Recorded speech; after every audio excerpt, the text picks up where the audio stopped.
Going on, ladies and gentlemen, saints and ain'ts, and welcome to Track Talk, a part of Lactic Acid. I'm your host, Dominique Smith.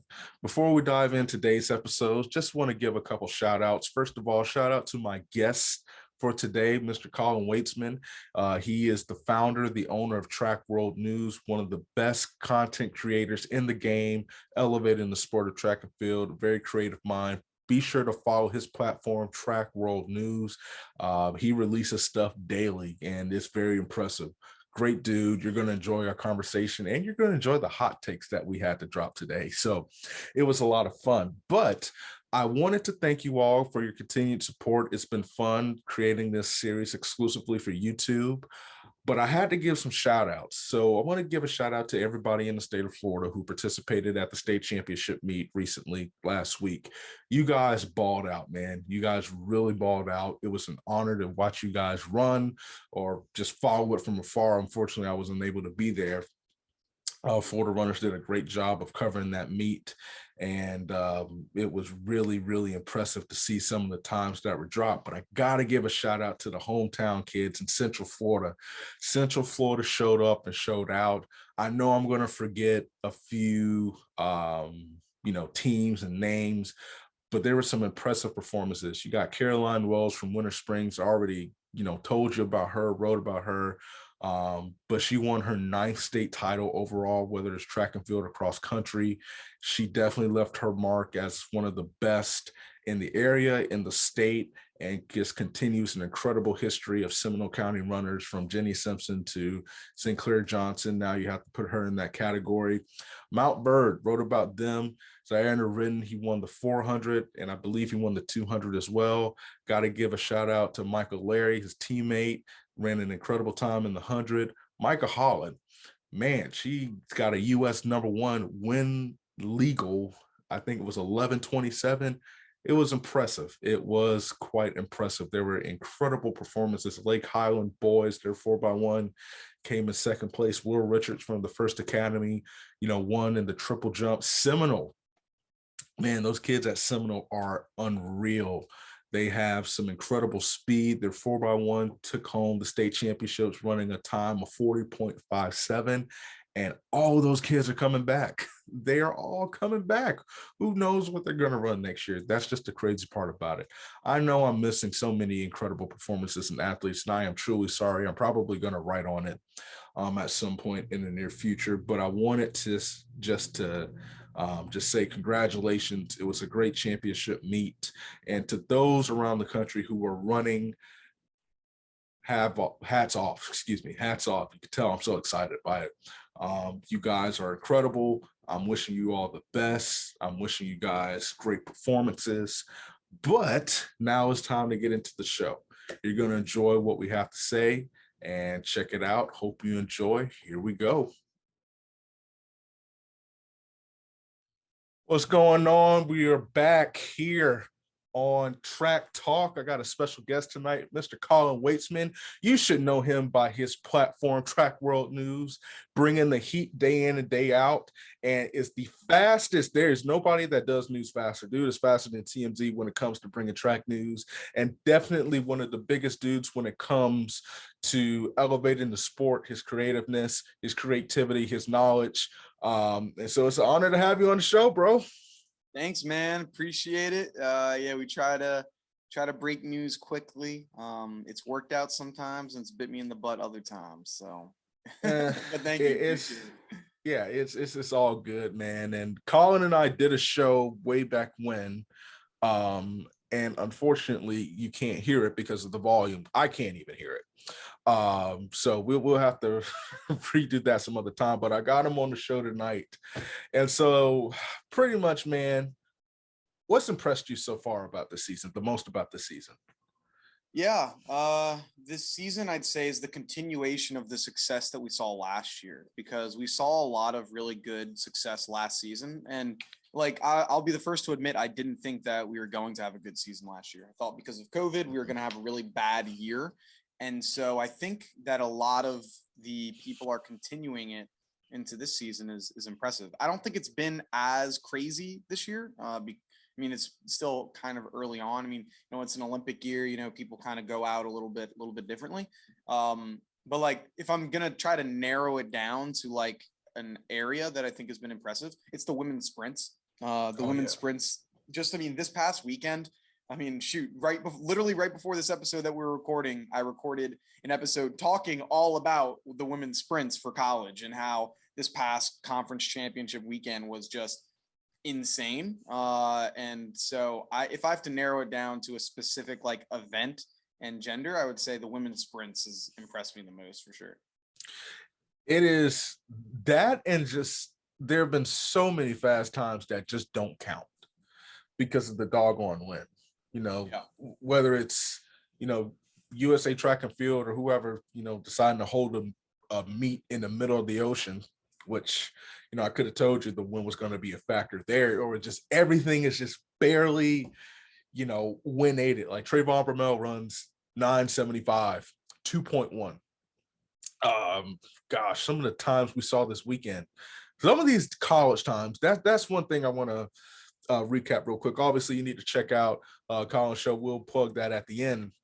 But these college kids are just, I don't know. I just, it's hard to pick a performance because we talk about, the women's sprints, which Texas is on another level. Let's just, get that out the way. But then the Texas men, the young man Jones, a 4.8 double, 145, and then, 44, 43. Florida, just their entire team. But then Kentucky, I'm watching the 4x4. Abby Steiner splits 48.8, and that's not even the fastest, on the team. Yeah. What did you make of the insanity that went down this weekend? Yeah, like overall, like people showed up like across, like in all, if you look at most of the major conferences outside maybe the Big Ten, there was a lot of really stellar performances that we saw. So like in the SECs, just all of the sprints there went crazy. I mean, what did she run? Give me a second. I had it right here. Britton Wilson, 50.05, third in the world, and then 53.75, the world lead, and she split a 48.6. I mean, that made no sense. Favor Ophelia showing why she deserves more respect, because I think that she's been giving the short end of the stick unjustifiably this entire season. And I have to admit, like, I played a part in that earlier until the last few weeks. I didn't really believe in Favor Ophelia, and now like I definitely do. And I was like, dang, I should have believed in her the entire time, but I didn't, and so I got to own up to that. She's showing why she's one of the top sprinters in the entire country. If you're looking at the Big 12, I mean, Julian Alfred just dropping 1081s like it's like it's nothing. I mean, we have 4 out of the, like, if you look at the top 10, like the women's NCAA top 10 for the 100, we have 4 out of the 5 women that are in the top 10 racing right now. Like they're racing. They dropped those times this year. So we are seeing a renaissance when it comes to things. I mean, on the men's side, Michael Williams, 993, Jonathan Jones, dropping those, the dual time. I mean, there's so much stuff we could go over. I could just rattle off times for hours, but yeah, it's been an awesome year that we've seen so far for sure. Hot take: who is the early favorite to win the women's 100? The women's 100, it's so it depends a lot on what other people are doing, I think. And so I'd say that it's not Abby, like for the same reason that I don't bet on Matthew Bowling is the same reason I don't bet on Abby Steiner, because they do so much. And I've been wrong before. But you do so much. And so in my mind, if you do 80 things, I'm not going to bet on you to win something because you're doing 80 things. I've been wrong before, but I just don't do it. Like, so I can't say Abby Steiner is the fastest for the 100. Julian Alfred, she's shown that she does very well in prelims, but when it comes to finals, she hasn't been able to perform at her best yet. She dropped the national record in the 60-meter open, and then she came in third in the finals, third or fourth in the finals. She dropped a crazy time in the prelims right now, and then she almost got caught by her teammate. She won by 0.02 right here. And so I think the one that is the like the who I'll have to go with is a repeat with Melissa Jefferson. Dang it, I'm mad because that was my entire point. Oh Yeah. man, but yeah, Melissa Jefferson, yeah. Yeah, she's like, because she's running, she's gonna focus on the 100, so she's not gonna have these other things to worry about. Her team is not in contention to win, so like it's her, and so she only has to focus on her. No one's gonna really be looking at her, even though people should, just because she's from Coastal Carolina. So I think that she doesn't have much pressure. She's won the 60. She ran a 1088 here. She knows how to run in big situations and not get phased. I think it's hers to win. Melissa Jefferson is the most we talk about, you know, who we don't talk about enough. We don't talk about her enough. I don't know if it's because, you know, she goes to Coastal Carolina and maybe they're not showcased as much, you know, as they should be, because good talent is good talent. It doesn't matter if you go to North Carolina or Coastal Carolina, LSU, Texas A&M, Texas State, whatever the case might be, you know, talent is there. But she has just been consistent. And like you said, she shows up in big situations, like big time when the pressure's on. She is like the one consistent runner, in my opinion. And we just don't talk enough about her. Like we talked about her indoor, but then we haven't really, you know, talked about her since. Granted, listen, maybe that's a good thing. Maybe it's just like it's time to wake them up at the biggest stage. I agree with you, man. It's so, and I had a conversation, I think when I first did Track Talk with Matthew, we talked about it, you know, is running too many events, is competing in too many events a bad thing? Because, you know, obviously in the long term, you know, it's good for you. Well, it's not necessarily good for you if you compete in 4 different events. But for college, you know, you kind of have to, because you're not thinking about Olympic gold. You're thinking about points. You're thinking about NCAA championships.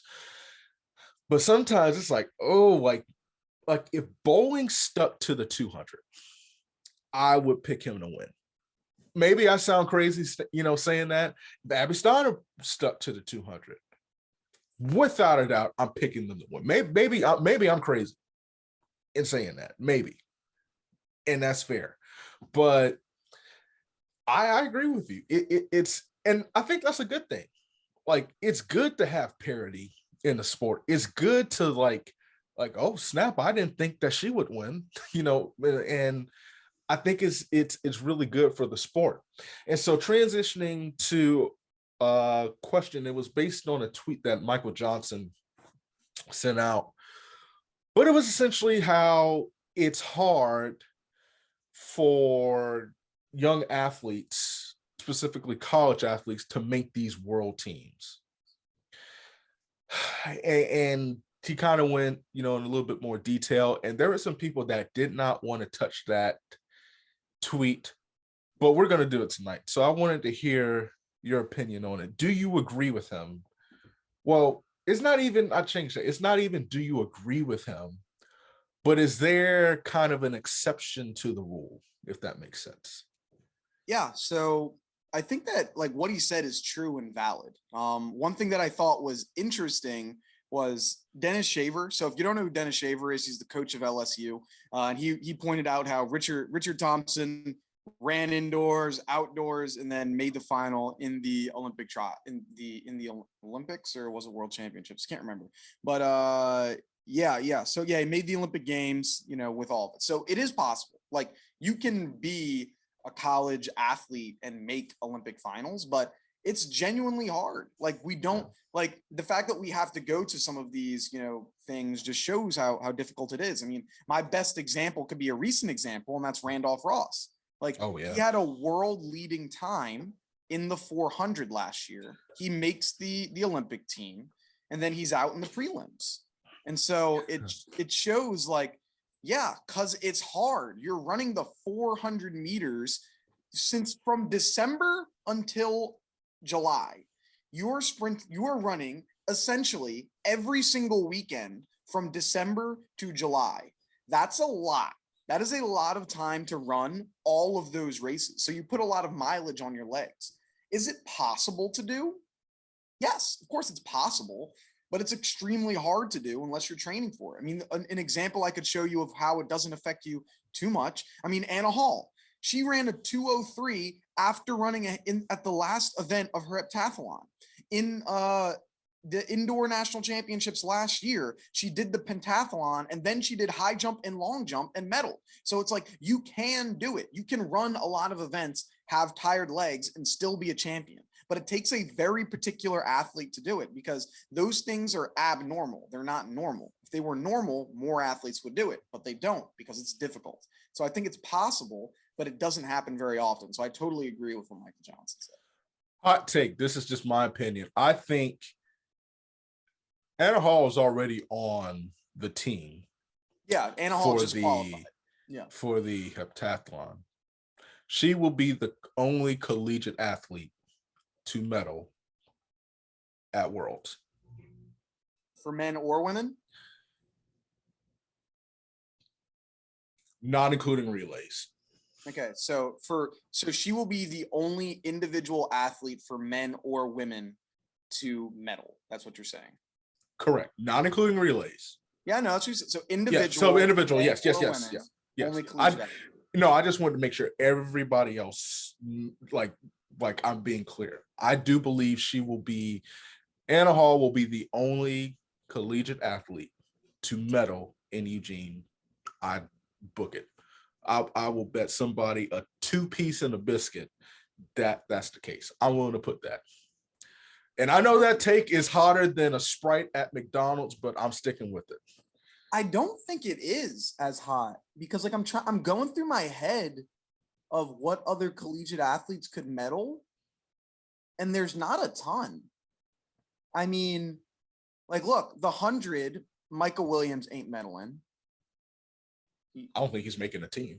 Exact. 200, I don't think anyone, the men's, like the best bet would be either Favor Ofili or Abby Steiner, I feel.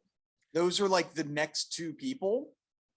But outside of that, I mean, how many collegiate athletes medaled last year? None, right? None. At the Olympics. So it's like, it's hot. Like, I would think it's more hot. It would be a hotter take if you said Abby Steiner is the only American collegian to make an individual team. Anna Hall. That is a hot take. Saying she's going to medal, I think, is a hot take. I don't think medaling as a collegian is difficult. Like, it doesn't happen very often. I think saying that saying she'll be the only collegian to medal or to make a team from the U.S. That would be tough. Go. I was gonna say I thought Javon Harrison for a second medal, but he didn't. So he would have been one, but he didn't when I remembered. So yeah, saying if you want to go with Anna Hall, because there's a possibility she could be the only individual to make a team. I mean, it'd be tough because you have Abby Steiner in the two, but we have to see. Here's the thing: if Abby Steiner, really, I could throw Melissa Jefferson in there too as a possible. Okay, so let me ask you this. Who are you going with in the women's 100? For the world? For Team USA. Team USA. So, like, out of respect, I have to go with Sha'Carri Richardson. Now, the thing is, like, is she running? Yeah. I think she's going to be running. Like, she's tweeting, but I think she'll be running like sometime soon.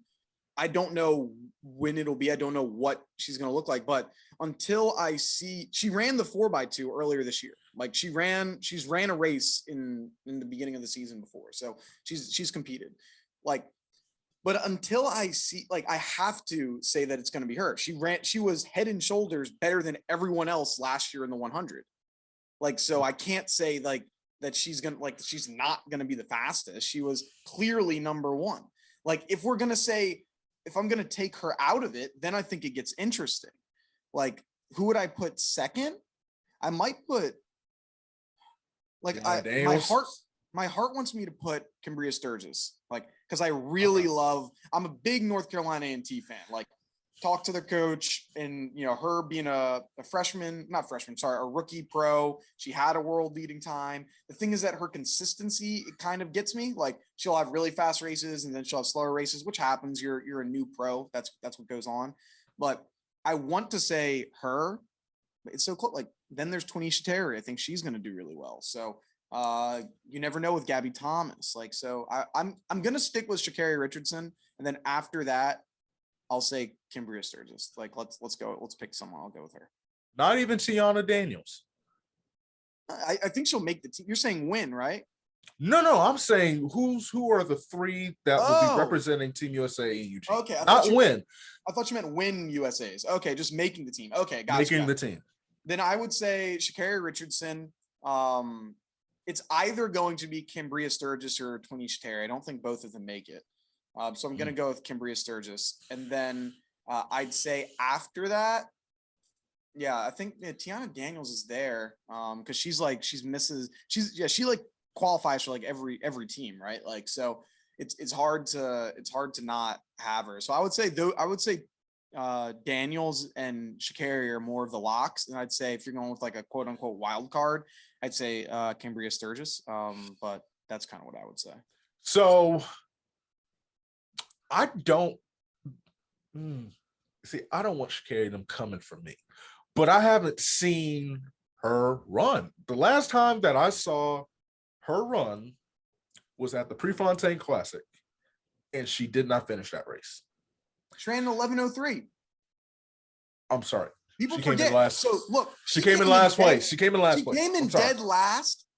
She came in dead last, but she still ran in 11:03. Okay, imagine that. You come in dead freaking last and you run in 11:03 when you give up 50 meters into the race because you have a lady that ran a 10:54 in your race. You see, it's like people forget that it wasn't as slow. People, like, if I asked you what you thought she ran, what would have you thought she ran? Well, I just told you, I forgot that she finished the race and I was in the stands watching. Yeah. You probably would have, if I asked you, what do you think she ran? You probably be like, I don't know, maybe an 11:9. And because she ran 11:03. The hype coming in. No, yeah, hype was crazy. That's why it's just like, and listen, do you believe that she ran a 10:3 in practice? Okay, so this is another thing I got to say, because I couldn't give a rat's ass on what you do in practice. I thank you. I don't care. You want to know why? You want to know why I don't care what you do in practice? In any event, I couldn't care less. Because I have pole vaulted 17 feet in practice before, multiple times. You want to know what my personal best is in a competition? 15.9. So I don't care what you do in practice. Because you get a million tries to do it. You don't have official guns and you're relaxed. It's practice. So it's different. It's so much easier to do in practice.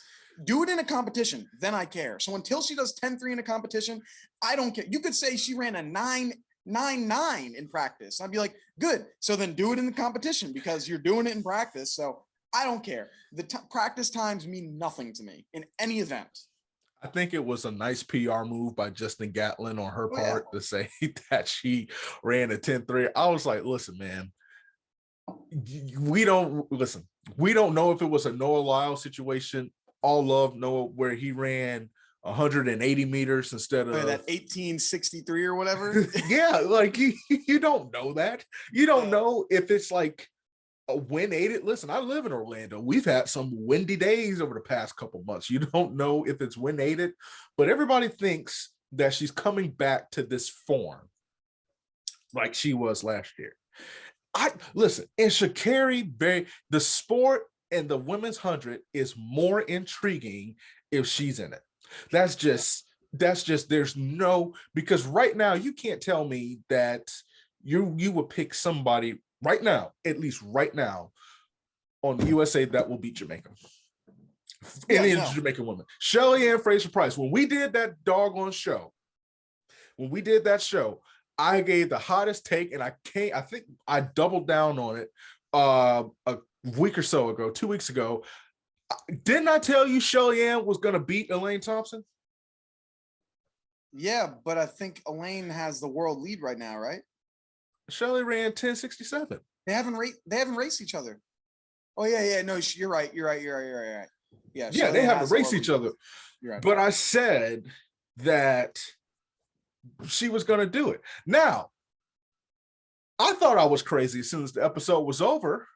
But the more I thought about it, I was like, listen, I don't know. And then she comes out and runs, 10:67. But it's more intriguing. I would love Sha'Carri to be in like 10:5 form because it's just perfect. But back to the original point, I do think Abby Steiner is a wild card to me because I don't think she can make the team in the 100 because I just think she'll be too tired. I think Melissa Jefferson, depending on how NCAA goes, and because the only example, so if we're going, the last time I remember a college athlete medaling at a Worlds or an Olympics that I can remember from Team USA was Christian Coleman. No, well, you're talking outdoors then because outdoors, not Bassett yeah. won indoors. Sure. Yeah, Bassett. Shout out to Trevor. He should be on the show soon. But I'm saying outdoors was Christian Coleman. But I do remember he folded like a tent the last 40 meters, in a lot of those races because he was just tired. But if there is a race to be, I think Melissa Jefferson. No, a thing Mo. How the freaking, but she's not human. Like she's unreal and stuff like that.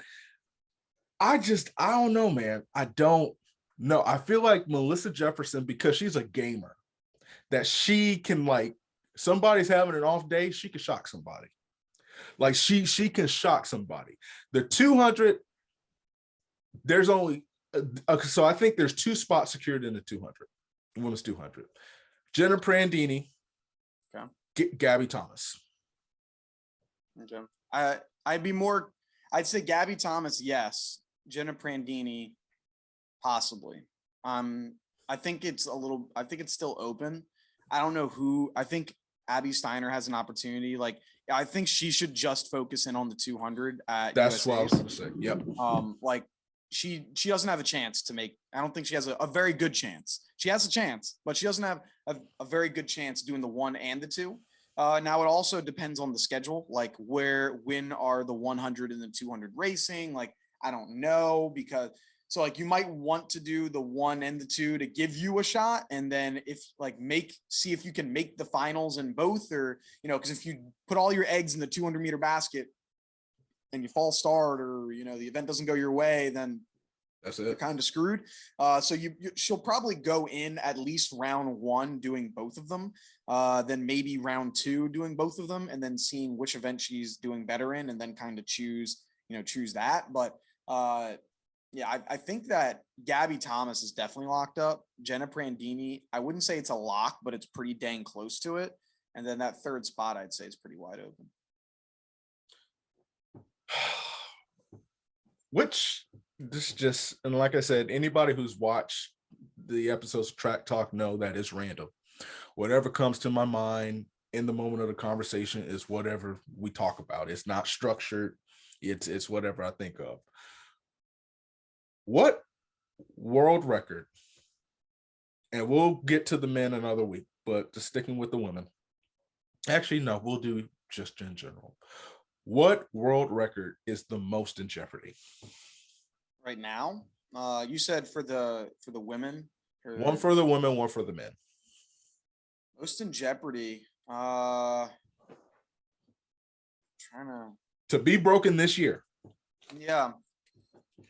I'd say for the men, it's the men's pole vault, because well, you could say pole vault or shot put. I mean, because when you have the people that broke world records, like, so if we're going outside of people that literally just broke world records, because you could just say, okay, yeah, Ryan Krauser, her, what's her name? She's from Netherlands. I know who you're talking about. For Hassan. Hassan, yeah, like you could say, like those people, you could say, because they're still running, so they just got a PR. I'd say outside of that, maybe the 400 for the men, I'd say, is probably the closest, because really, I mean, yeah, like what other ones on the men's side? No one's touching long jump, no one's touching triple jump. Like the 1500, maybe the 15, like you have Jakob, like, but like still, I don't think so. Like I mean, outside of the people that are currently competing that have world records, like what other world records are going to go down? A lot of people think the 100 or the 2. I don't think so this year. Like, I think they stand this year. So, I mean, the 400 could go down. I mean, I think there's an opportunity for it too. So I was thinking more of the distance events, but okay, I didn't think about I was thinking like the 5K, 10K, but yeah, I don't pay attention as much to the 5K and 10K. So like, I mean, I don't want to act like I know a ton about it. I know a good amount, but I don't know too much about, like, I know a lot about those other world records. I don't know too much about the 5 and 10K. I know a lot, but not enough to know. Yeah. I don't know what time it is, to be honest, but so I don't want to speak on something I don't know a lot about. I love Area Knighton, and that was another hot take. I said he was winning gold at Worlds, and I'm sticking to that. I know people think I'm crazy for that. I'm sticking to that. And it low-key is kind of crazy because Noah Lyles is a gamer, and for whatever reason, I had this argument with Matt. Andre DeGrasse, man, like, he just ran 20.06, 20.6, whatever he ran. I forgot. I think it was yeah, it was bad. Well, it's not bad, but it's bad for him. Like in the bad race for him. In a race with Fred Curley and Noah Lyles, you want to show up there. Dog, for whatever reason, I don't know what light switch pops off, but when it is time, he turns into just this monster. So I can't, exclude him. I don't think he's going to win. I think it's going to be one of the Americans. I don't know.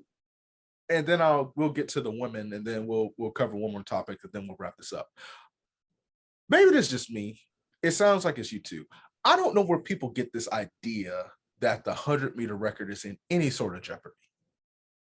Yeah, no, it's not. I don't. Nobody has even come close to the American record. So how are we jumping to the world? I've seen all over Twitter, man. So many, the world record. I think you better watch that men's 100-meter world record. There's nobody in this field that is remote. This is just my opinion from what I've seen. Bromell, you could say he's shown the most sign.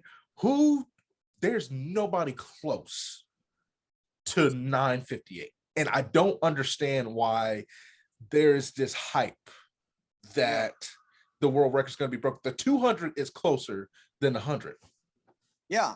So I'm in agreement with you. But I do need to point out something about those world records that did get breaking. So if you go back to 2009 and you take a look at those world records, there was no sign that Usain Bolt was going to run that 9.5. Like, look back, it's not like he was like 9.98, 9.7, 9.7, 9.7, 9.6, then 9.5. That's not how it went. That's not what his season looked like. His season looked like any other year. Like, if you look at every single race up until where he runs the 9.5, if I asked you, what is he going to run in this next race? You would say, I don't know, maybe a 9.8, 9.7, because like there was no trend. It was random. And then he runs the 9.5. And so then it was like, oh, snap. Like, this is good. That's crazy. So I think it's like, I have to, like, if I'm playing a little devil's advocate, look at it like, yeah, well, when the world record was broken, nobody knew it was going to be broken either. And also you have to look at, I think, the 200. Like, I think you have to be elite at the 200 as well in order to be a world record holder in the 100. I mean, he broke those world records 4 days apart. And so I'd say there's no one that has that combination. Like, if we're looking at what Usain Bolt did, like, he did this when he was 22, he did them in 4 days, and he was elite in both. Like, there's, if you say that's the model for a world record, no one fits that right now. Like, no one's 22, 23, elite in the 1 and the 2. You have people that have 1 or 2 of those things, but no one has all of them. And so it's like, could there be another model? Of course there could. Like, of course there could be another model to do it, but I just don't see it right now. Like, could it be broken eventually? Maybe by someone here, but I don't know. I don't have any reason to see why it would be broken. No, I just see, and you make excellent points. Somebody could, pop out of the, just out of thin air. I mean, the same can be said. I don't remember Johan Blake's as much. Obviously, he didn't break the record, but he's the second fastest 200-meter and 100-meter runner, of all time. I think the person that you thought was on the trajectory at the time to maybe potentially contest against Bolt was Walter Dix, at that time, but maybe I'm wrong. I know Ray of Ray's Take is really high on Curly to break it. And Fred's a gamer too. I mean, maybe in a few years it could be him. I don't know. But as far as this year, I don't see it. Let's go to the women.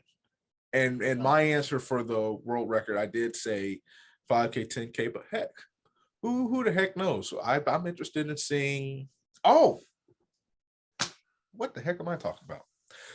I'll tell you what record is going to get broken this year. What? Men's 100-meter hurdles.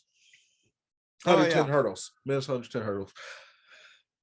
I think Grant Holloway will do it. Now, I want to see him win a gold.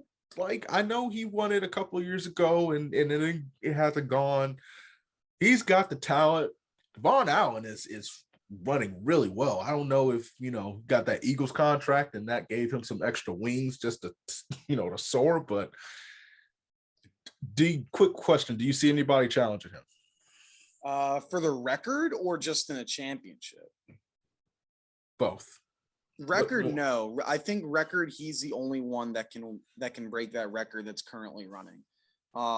Like his season so far is progressing like to be able to do that. And I think we know he's aiming for that right now. He's mentioned it, and he's choosing meets very strategically in order to do that. Like he didn't run in his opener in, where was that again that he was racing that he just didn't do because it was too windy? Bermuda.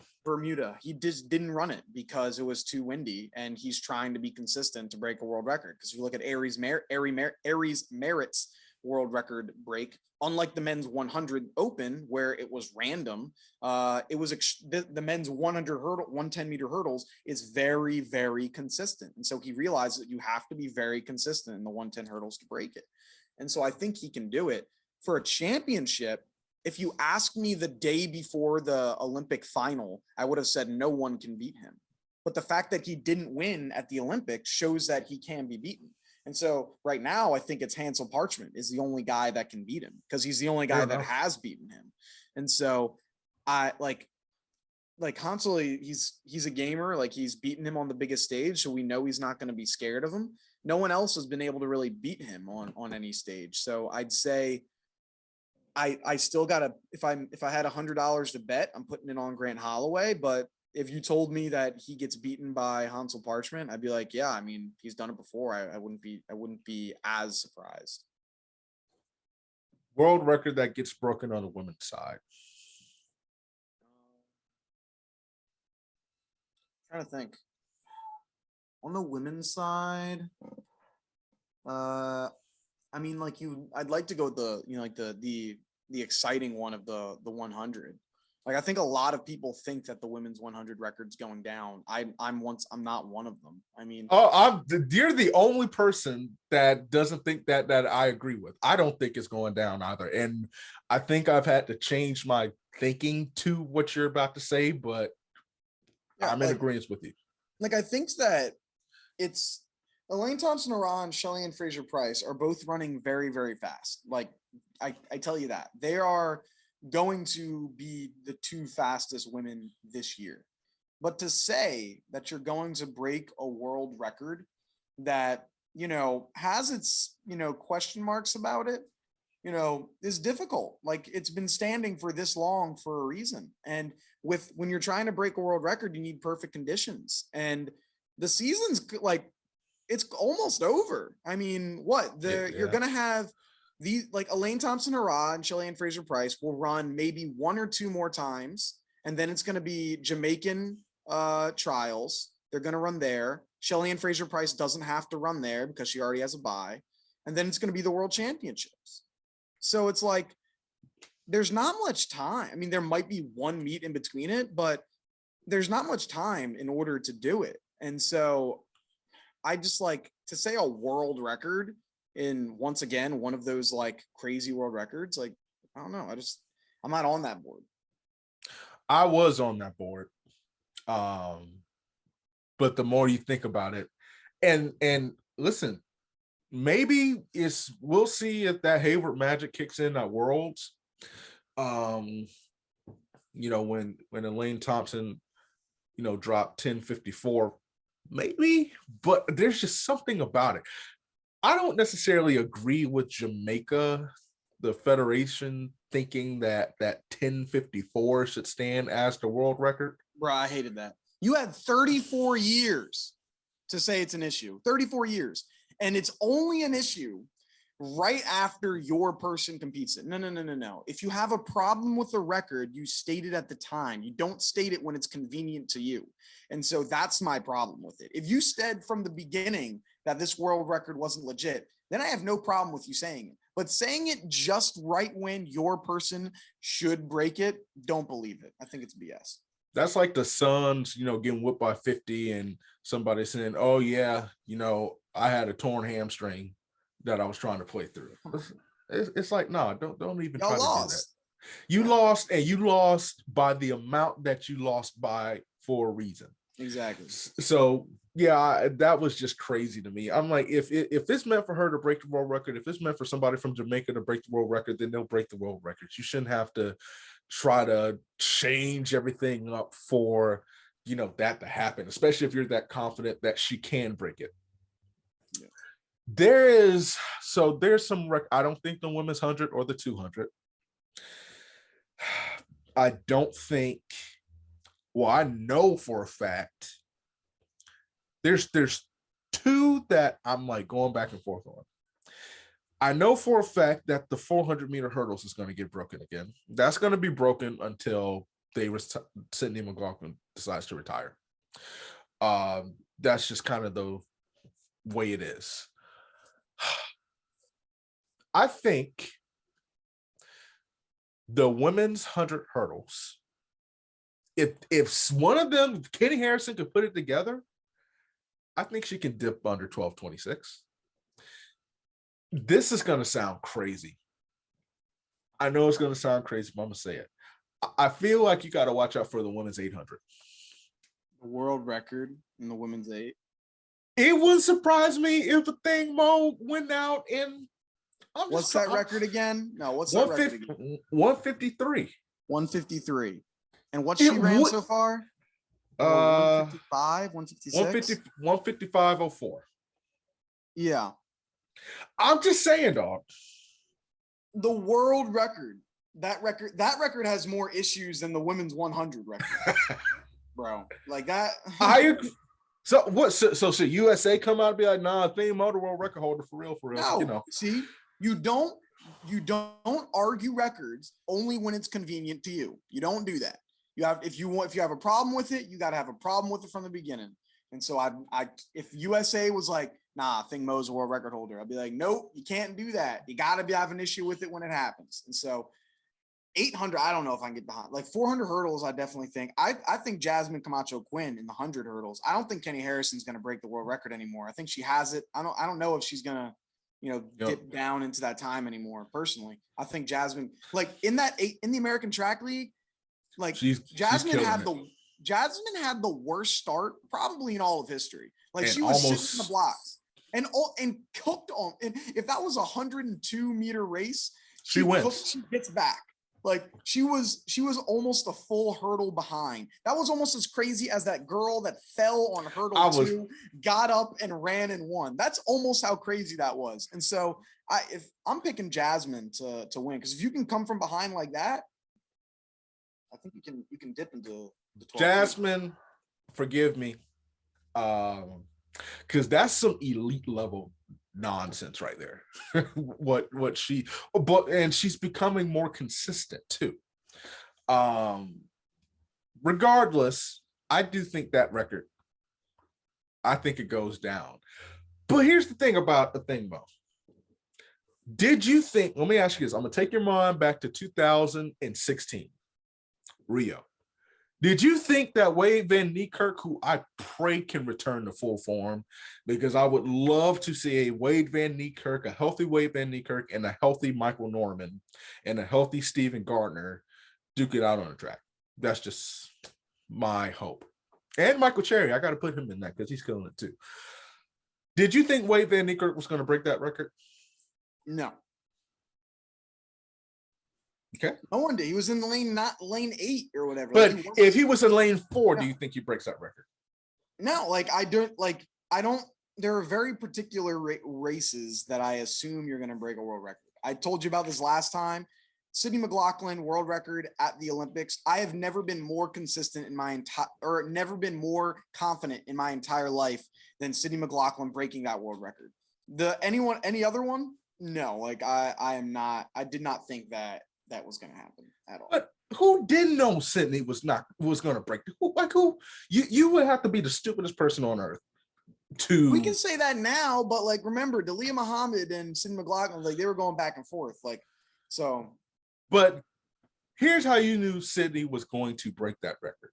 You looked at Sid's 100-meter hurdle time, and you looked at her 400 time. Yeah. Easy. And she's with Bobby Kersey. You train with Allison Felix and those every day. Yeah. That's not. Who didn't? That's what I'm saying. Who didn't know that? Yeah, I think some people didn't see it. I definitely saw it, but great race. Well, whoever didn't see it probably watches ESPN to get their track and field news. No shade towards them, but they're not the worldwide leader when it comes to track and field. Last comments, man. Any hot takes? What actually bumped that last one? What do you think the biggest upset this year will be at Worlds? Yeah, in any race. Oh man, that's a tough one. Now I got to think about that. I'll say so one that I think is possible that not a lot of people give credence to. I'd say Femke Bol. I think he has a really good chance at winning. Because remember, she's 19, 20 years old. And so I think all the attention's on Sydney McLaughlin. So I think she has an opportunity to get it. So I'd say that would probably be the biggest upset that I see potentially happening. She's 22. She's 22. Oh, she's older than I thought. Okay. So she's a little, still 22. But still young. She's still young. Be in college. Yeah. She'd still be in college there. I'd say here, let's go with this. Here's an upset for you. Let's go with Cole Hocker in the 15. What, 5th? I think he is someone that just is a champion and wants to win. And while we obviously have 2 fantastic 1500 meter runners right now internationally, I think that he's going to see, that he just wants to take it out and win. If Cole Hocker is within 3 meters of the leader going into the last 200, I'm taking Cole Hocker every time because his kick he's shown it's the best in right now in the 15. So I'd say that. Let's go with that. We'll go with Cole Hocker winning Worlds. Wow. At his home in Eugene. Exactly. He's at home. He's sleeping in his own bed. He's got all of his friends and family there. Why not? There's 2. One of them I'm talking myself into because I know what you're going to say. And so I'm going to say the one that I think, which is equally as crazy. Okay. Oh, boy.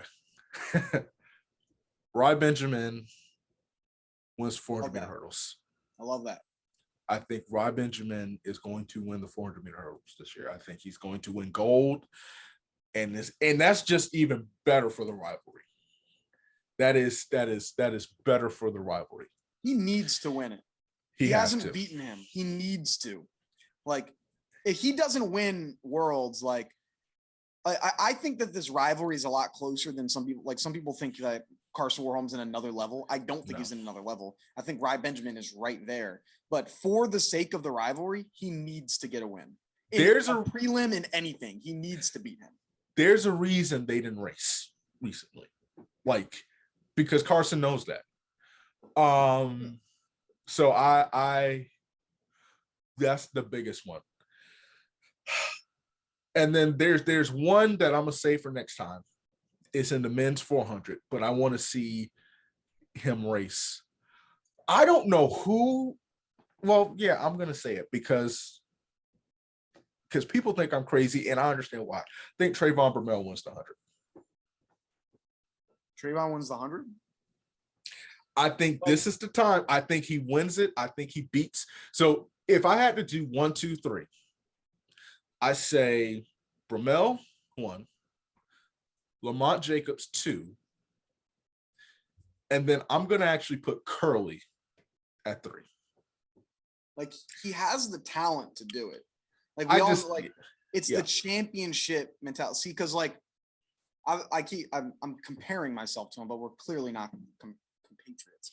Like, his issue appears to be similar to what my issue was, where you have the talent to do it, but when it's a championship, that's where the issue has been. Like, I no-heighted at all of my biggest meets of my career. Like, I'm the first one to admit it. I've been saying it for years, but like during the regular season, I killed it. I did very well for myself. For my standards, I did well for myself. And it's a similar thing that I see with Trayvon. And so it's like, for him, the issue isn't physical ability. He can do all of these things physically. The issue seems to be when you're at the biggest stage and it's a mental thing. And so I think like, luckily, like with that, like if you can dial that in, then you can dial that in, and it's all about reps. So I'm hoping that like he can win. It's just like, it's the mental attitude of like, do you believe you can win? There's a different, like Fred Curley, like he believes that he's the best. And so with Trayvon, it's like, do you believe you're the best? I think he does, but it's like, you have to have that other, because everybody's fast in the 100 this year. That dog mentality. Everyone's fast. And so it's like, can you take it to that next level mentally? Because the physical abilities are all pretty much the same in the 100 this year. It's going to be who is the strongest mentally. I think that's going to win. So I just think it has to happen I think it has to. Like you said, Ry Benjamin has to win this year. I think Bromell has to win this year. Like the table is set. You're in Eugene. You're not going overseas. You're on U.S. soil. He does the best in the U.S. He does. Nairobi, he did really well. But usually, typically, the U.S. is where he's the most comfortable. He has to win it this year. I think it's set up for him to win. And I think once he wins, we need to stop talking about the world record. I don't think the world record is being touched anytime soon. But I think he can be the one to finally break the American record. And stuff. I think it could be him. I know everybody's going to pick Christian Coleman and all this stuff. I'm going, and I know I caught slack for this before. I'm going Bromell to win. Yeah, I'm going to do that. And that's how we're going to end. Colin, tell the people where you are, where they can find you, and all the good stuff you got going on. Yeah, man. Track World News. Look us up. Track World News on Instagram, YouTube, podcasts, all that stuff. You can follow us there. Post almost daily content on our Instagram account. We post 2 episodes a week on our podcast, both on YouTube and on our Instagram, or on like any podcast streaming network, and post news highlights. So if you want stuff, all things track and field, go and follow us there, man.